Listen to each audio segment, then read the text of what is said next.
Great Filter is a Phobos Tech podcast. All proceeds go to fund the STEM Theory Research Project. Inspired by the economic systems of both Gene Roddenberry's Star Trek and Ian M. Banks' Culture series, STEM theory aims for a cleaner, healthier future for all of humanity. Go to thegreatfilterpodcast.com to like, rate, subscribe, or follow us on Spotify, Google Podcasts, Apple Podcasts, and more. The Great Filter has adopted the No Pass directive. That's no placements, ads, spots, or sponsors.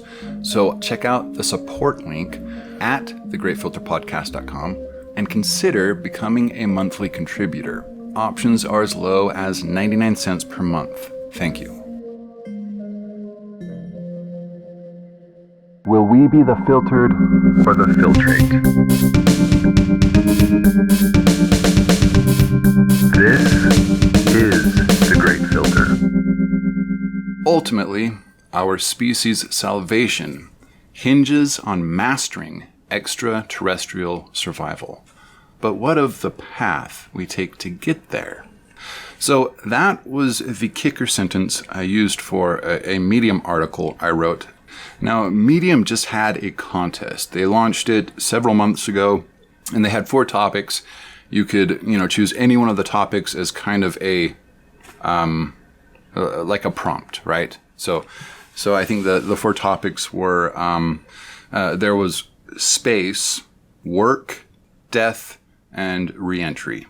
So unfortunately, I did not win. I wasn't even runner-up. All the same, I'm going to read it. The comments and the feedback I did get from it were fairly positive. So I'm just going to read it for this episode. But before we get into that, I have a correction on the episode previous to the last episode, right? 2 episodes ago, which was the Escape to Mars episode. I recently had a conversation on Twitter with a planetary astronomer named Michael Bush. I believe that's how it's pronounced. In any case, I was somewhat mistaken as to the current state of what we know about near Earth objects and asteroids. So without going into too much detail here, let me just say that we, or our astronomers, right, have got the asteroids on lockdown. With a near 99 to 100% chance that there will not be any asteroid colliding with Earth larger than 1 kilometer within the next 100 years. That all aside, the arguments as far as why we should be ready to leave the Earth, now that asteroids are set further down the line, at least a couple hundred years away before we have to even possibly worry about, any sort of a existential threat from asteroids. The other possibilities, other catastrophes that might occur, I believe are reason enough to be more diligent in our pursuit of becoming space capable, like being capable of leaving the planet for good, if that becomes a necessity. So yeah, I'm going to leave a link to that conversation in the episode description if you would like to check it out. He leaves quite a few links to some pretty fascinating resources. Definitely worth giving it a look. So, at least it's nice to know that we don't really have to worry about that specific, sort of a catastrophe happening, at least in the next couple hundred years. Okay, and now I know I said we were going to do carbon offsets this episode. I'm actually trying to get somebody to interview for that. So I'm holding it off again. Don't worry, we'll get to it. But it would be interesting to do an interview on that topic. Okay, so this is my entry for the Medium Writers Challenge. I chose space, and this is called Up the Gravity Well. Overcoming gravity and fulfilling our potential. We reach for the stars and yearn to seize that great expanse they swim in. Yet the solution to world hunger continues to evade us. whether a product of ignorance, arrogance, or hubris, to covet dominion over the cosmos when our self-appointed stewardship of our own planet has been an abject failure is to provoke a perfectly tailored incubator for catastrophe. The probability that humanity meets an unseemly demise radically increases with each passing century that we have not developed an open, readily available, class-agnostic technology for interstellar travel. As alarmist as that might sound, consider the fact that even if our species somehow manages to survive without ever establishing a stable, self-sufficient collective anywhere else, our sun will run out of fusile material in approximately 5 billion years. When this happens, Sol, our star, will enter its red giant life cycle, which will increase its radius by about 1 astronomical unit. It's not clear whether or not it will engulf the Earth. Either way, at this point, not even artificial life will be possible. Some theories are even more bleak, giving us only 1 billion years before oxygen levels plummet below life-sustaining levels. Since life stepped onto the scene, our planet has witnessed at least 17 major cataclysms, 5 of which were extinction-level events.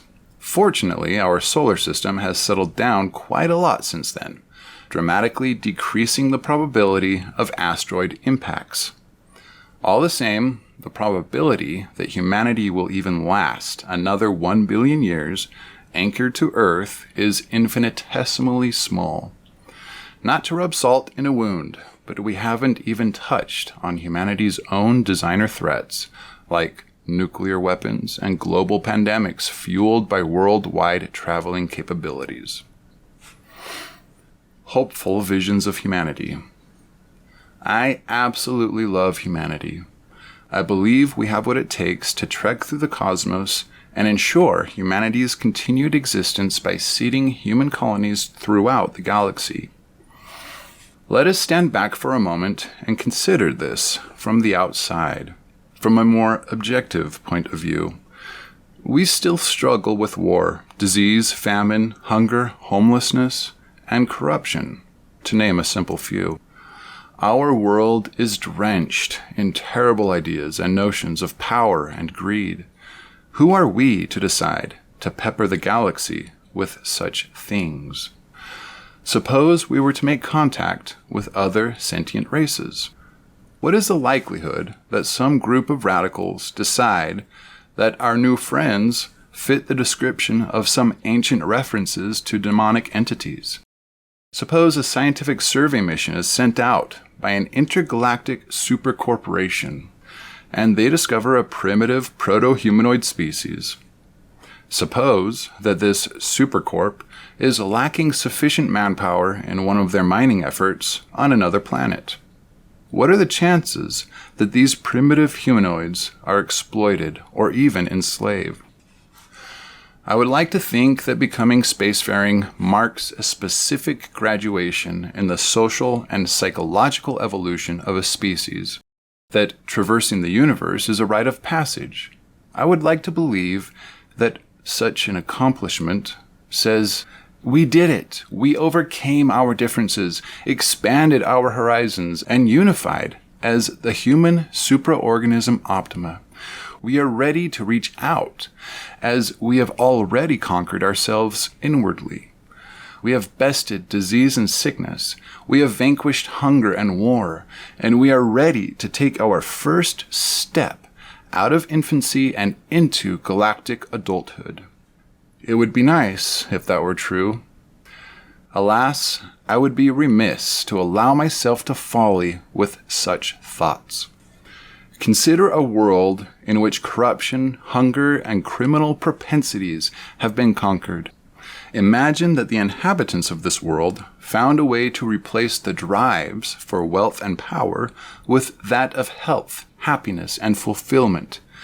A world where its inhabitants move in collective harmony, yet also value the individual. Is this not the impossible dream? The ultimate social ideal? Who among us is not haunted by the notion that such dreams are but fantasies, impossibilities? Even if such a state is impossible, is there not some closest theoretical state? The problems with taking to the stars as things currently stand. Recently, both Richard Branson and Jeff Bezos opened the floodgates for commercializing space, branded as a new economic age of near-Earth space commerce. Rightly so, a rising chorus of concerned citizens who worry that this will further separate the already well-spaced economic classes believe that this milestone, if you can call it that, may very well be the start of an Elysium-esque divide. While these concerned citizens have based their conclusion on mental extrapolations of past experience, I have based my conclusion on a more rigorous analysis of the situation. In fact, this is at the core of what has been my research for the past 4 years. The true problem with the commercialization of space is much more sinister. The remainder of this article will reveal some of my own research and analyses. At this point, I will expressly warn the reader that my work is far from complete, to say nothing of replicated studies or peer review. The information I present should be taken as it is given, as an incomplete analysis from a research project that may very well continue for another decade or longer. This information is not verified fact. This is simply what I have uncovered thus far. The surface-etched symptoms.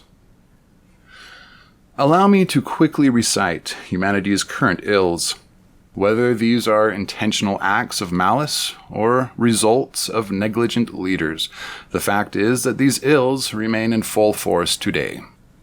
Involuntary hunger, property crimes, violent crimes, crimes of passion, corporate corruption, political corruption, publication of bad science as a result of coercion, impeded technological evolution as a result of mounting bad science, unemployment, homelessness, poor public education, bullying, war, energetic and material waste due to unwanted ads, spam, planned obsolescence, poor quality products that give rise to entire business sectors just to handle the failures of other businesses. Need I go on?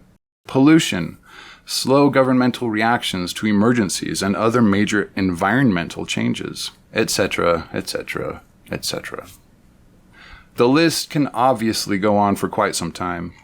My point in displaying this is to get us to think about the incredible amounts of wasted time, energy, material, people power, and other wasted resources that are utterly lost to the unnecessary and nonsensical oblivion of bad decisions.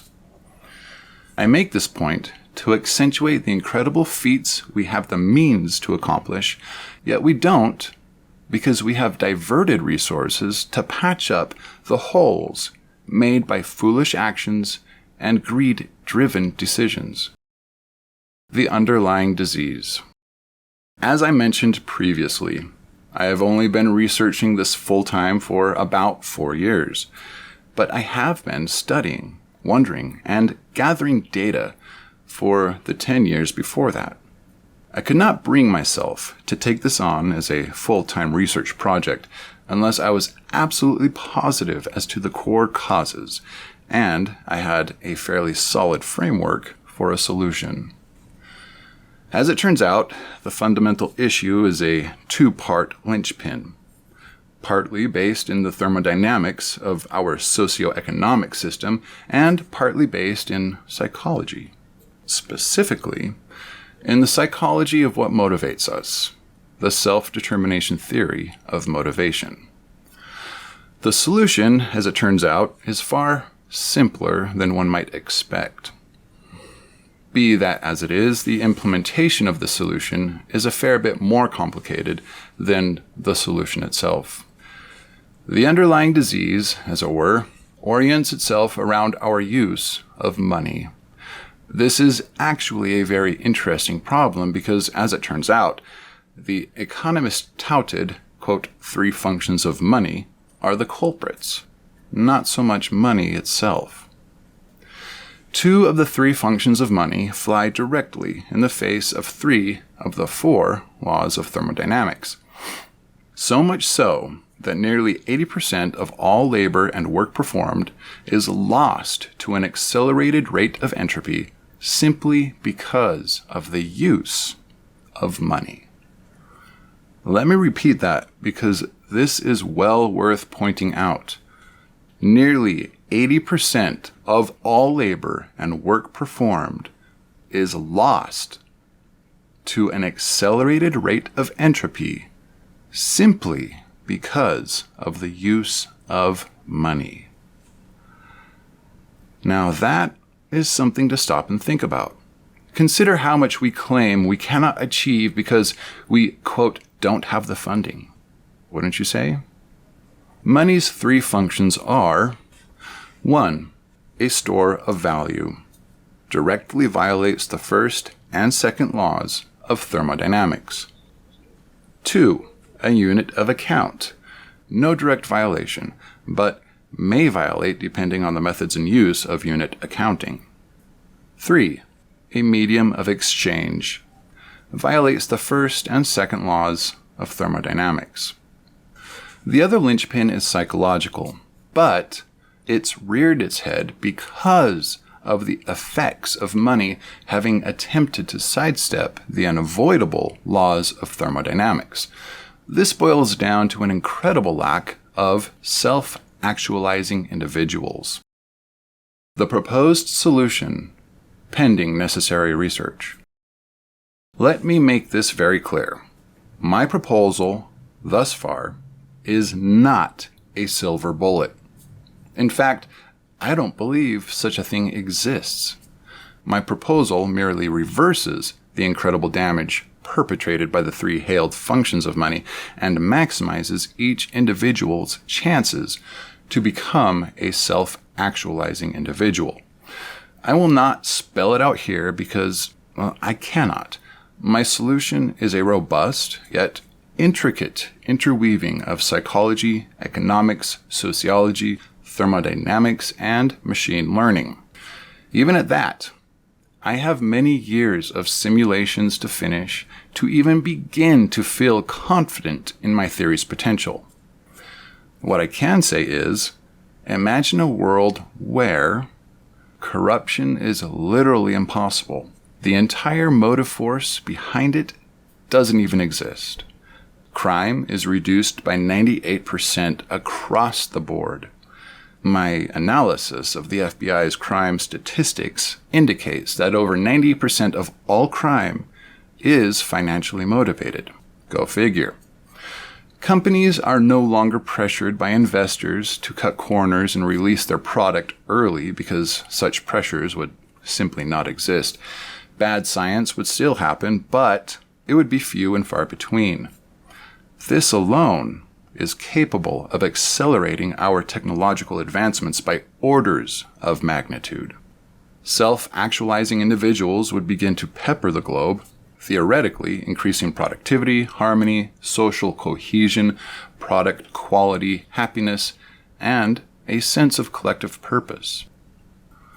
Education would become an unrecognizable god, with educators who feel fulfilled and valued, and with the amplified stream of information from education researchers directly to the educators themselves. Our college graduates would put today's Ivy League valedictorians to shame. Self-actualizing individuals are more conscientious, more loving, more willing to help others, emotionally intelligent, highly intrinsically motivated, and have a sense of wanting to give back to society. Now imagine if even every third human was like this. All willing and able give back to society in a manner that is most fulfilling to them personally. Yes, dirty jobs would still exist, and yes, there are people that absolutely love doing them. The amount of resources and labor that is saved can be diverted and redirected to massive projects, often called megastructures in science fiction, including generation ships and extraterrestrial colony construction. Again, the list literally goes on and will continue to be added to. Becoming a spacefaring civilization and what it should mean to us. Without a doubt, I would absolutely love to stand on the bridge of humanity's first generation ship. But for me, that's not what it means to become a spacefaring civilization. To even dabble in the idea, when we are scratching our heads trying to figure out why we produce enough food for every human, yet we can't seem to manage accomplishing it, is a testament to just how badly our social motivational foci have been completely scrambled. Becoming spacefaring should, and does for me, mean that we have conquered ourselves. We have come together as siblings, put our differences aside, and found a way to love humanity itself as a single, functioning life form. Taking our first journey to the next closest star system shouldn't be about corporate interests or expanding the human empire. It should be about humanity coming into its own, discovering its vast potential, and becoming the newly maturing member of a greater galactic community. It should be about exploration and unity, not about money. In becoming a proper spacefaring species, we will have proven to ourselves that we can work together peacefully in the great race against the silent countdown to the next extinction level event. In the act of finally rising up and out of Earth's own gravity well, to embark on the great galactic search for other planets suitable for human life. We claim our right to existence and furnish the proof that we deserve it. That was Up the Gravity Well. Thank you for listening. I will see you guys next week. This is me, signing off. In the interest of transparency, the Great Filter Podcast is a Phobos Tech production. All proceeds go to funding the STEM Theory Research Project and other Phobos Tech research endeavors. If you enjoyed this episode, please show your support by sharing, liking, and subscribing. You may also help support our efforts with a small monthly donation. Thanks.